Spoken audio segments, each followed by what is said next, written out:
Hey guys, it's SailorDrew. Lately, Love Nikki has been getting some much needed updates, including ones older foreign servers have had for a while. Let's take a look at those updates today, as some are very subtle but ultra helpful, while others hint on some new things coming our way. First up, the Pavilion mystery.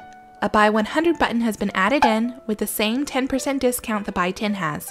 A pull costs 270,000 gold. A hefty price tag, and one that is probably easier on the pockets for veteran players. You do get some duplicates with a 100 pull, and any new items would be at the top clearly marked. I wish I could show you what that looks like, but I have the absolute worst luck with the pavilions, so maybe you'll have better luck than I did. Despite getting duplicates and having a bit of bad luck, I'd say that your best bet for getting rarer items would lie within the 100 pull.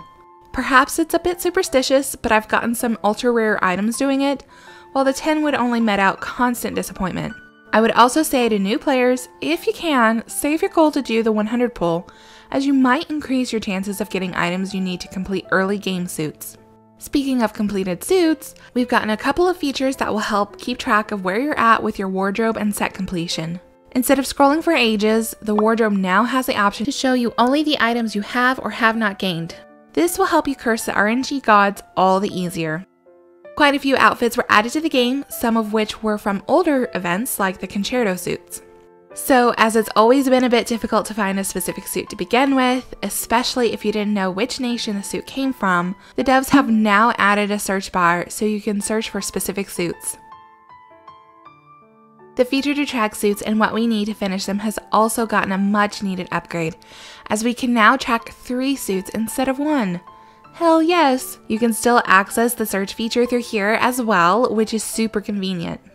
Moving right along, let's pop into the association. If your association president has ghosted and hasn't logged in 22 days, it will trigger a message in the bulletin about an impending transfer of power. After 3 days from that message, and if El Presidente still hasn't shown up, the presidency will be passed to the vice president. If the association president has always held power close to the chest and a VP was never named, the most active player will be anointed as the new commander-in-chief. A subtle feature, but very useful. Chapter 4 in the association has also been added, as well as 2 new suits in the workshop. Both suits have 3 recolors each, so I hope you saved up for them. The stylist arena has also had a change, but it's so subtle that I'm wondering if I'm not just making it up. The rankings are now more closely representative of what we see in the stylist competition. Instead of ranking up and being like 50,000th, you would now only go up in a percentage type of a way, like rising up to 10% from 13% as an example. It definitely makes it cleaner to look at, but it's a little harder to gauge how close you are to the coveted top 20. I always felt accomplished if I could pass the 2,000 mark, but I'm wagering that I won't see my scoring change from the percentages until I breach the top 1,000. Quite a few changes, but a few yet more to cover.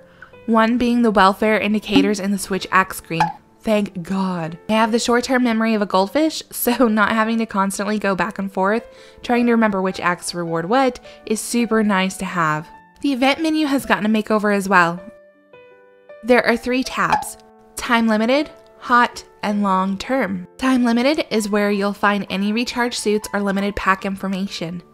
Hot will have any current events and the like, so don't forget to scroll right and left to see all of them. Long term is where all the core game features are stored and where you collect your daily stamina bonuses, friend invites, and so on. Now, I mentioned earlier that something new has been hinted at in these updates, so let's take a look at the decomposing area in the game, as a few things have been updated there. If you watch my guide to decomposing, then you're already aware of these little symbols and what they indicate. A 4th symbol has now been added, with the text quest material underneath. But what does this mean? Apparently these quest items will play a role in something new coming our way soon, and as for the exacts, well, I'll definitely post updates once we cross that road.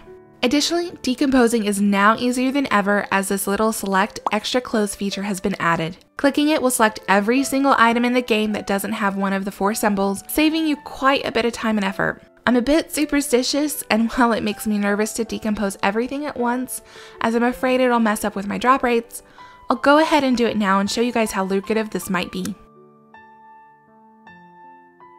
It's not too bad really. I think I'll stick to doing my decomposing in smaller batches, but you never know. I might still use this feature from time to time, especially now that I'm essentially starting from 0. And just to clarify, It's selected and decomposed items that cannot be recolored, that are not needed for crafting hell suits, evolvable, or quest materials. So you're safe if you do use the feature. Last but not least, we can now rotate Nikki in the Starry Corridor. Not life-changing, but it's given some of the more industrious players the ability to create more epic scenes.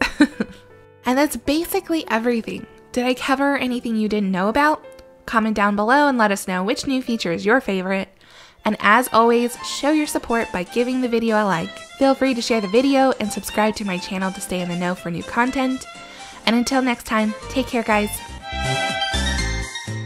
You're getting very sleepy. Very sleepy.